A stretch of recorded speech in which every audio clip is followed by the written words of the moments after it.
નમસ્કાર, હું છું આશિષ દરજી. તમે જોઈ રહ્યા છો એસએમએ ન્યૂઝ. જોઈએ આજના સમાચાર. ગાંધીનગરમાં ઇનોવા કારનું ટાયર ફાટતા અંદરથી 2 ગાયો નીકળી. પોલીસે એક શખ્સની અટકાયત કરીને તપાસ હાથ ધરી. ગાંધીનગરના રિલાયન્સ 4 રસ્તા નજીક ઇનોવા કારનું ટાયર ફાટવાની સાથે ટાયર પણ નીકળી જતા ડ્રાઈવરે સ્ટીયરિંગ પરથી કાબુ ગુમાવ્યો હતો.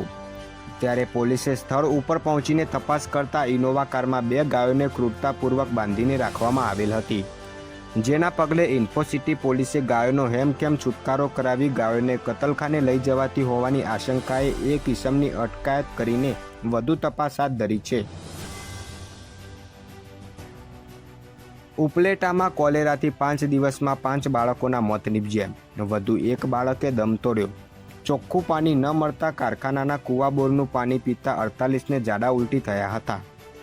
ઉપલેટા પંથકમાં કોલેરાથી 4 બાળકના મૃત્યુ નીપજ્યા બાદ 2 બાળકમાં ઝાડા ઉલટીના લક્ષણો જણાતા તેના સેમ્પલ લઈને જામનગર મેડિકલ કોલેજ ખાતે ટેસ્ટિંગ કરાવાયું હતું. એ બંને કેસ પોઝિટિવ આવ્યા હતા, જેમાંથી એક બાળકનું મૃત્યુ નીપજ્યાનું જિલ્લા આરોગ્ય તંત્રએ જણાવ્યું હતું. આથી કોલેરાને કારણે બાળકોનો મૃત્યુઆંક 5 પર પહોંચી ગયો છે. તપાસ કરતા આ ગરીબ મજૂરી ગંદા લત્તામાં પ્લાસ્ટિકના વેસ્ટના ડગલા પાસે રહેતા હતા. ચોખ્ખું ફિલ્ટર અને જીવાણુમુક્ત કરેલું પાણી પૂરું પડાતું ન હતું. આથી કૂવા બોરનું પ્રદૂષિત પાણી પીવા મજબૂર હતા અને એ કારણે 48 લોકોને ઝાડા ઉલટી થયા હતા. કોલેરાનો રોગ પ્રસરતા સ્થાનિકોમાં ભારે ચિંતા પ્રસરી ગઈ છે. સૌરાષ્ટ્ર અને દક્ષિણ ગુજરાતમાં ધોધમાર વરસાદ. સુરત, ગીર સોમનાથમાં ભારે પવન સાથે વરસાદની ધબધબાટી. બજારોમાં પાણી ફરી વળ્યા. બોટાદમાં નદીમાં ગાડીઓ તણાઈ.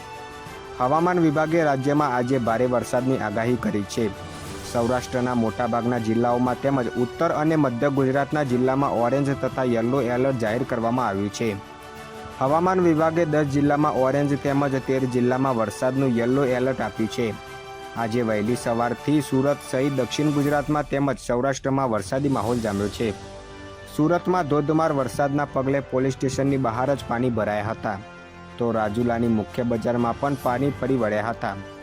ગઈકાલે પણ રાજ્યમાં ધોધમાર વરસાદ વરસ્યો હતો. સવારે 6 વાગ્યાથી બપોરે 2 વાગ્યા સુધીમાં રાજ્યના 62 તાલુકામાં વરસાદ વરસ્યો, જેમાં સૌથી બોટાદ શહેરમાં 2 ઇંચ જેટલો વરસાદ.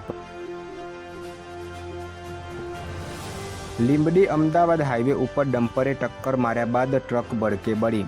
ડ્રાઈવર સહિત 2ના મોત અને 1ને ઈજા પહોંચી.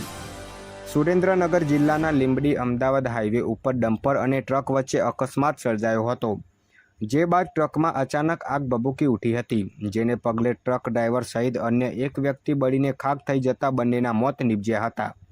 જ્યારે એક વ્યક્તિ દાઝી ગયો હતો, જેથી તેને સારવાર અર્થે હોસ્પિટલમાં ખસેડવામાં આવ્યો હતો.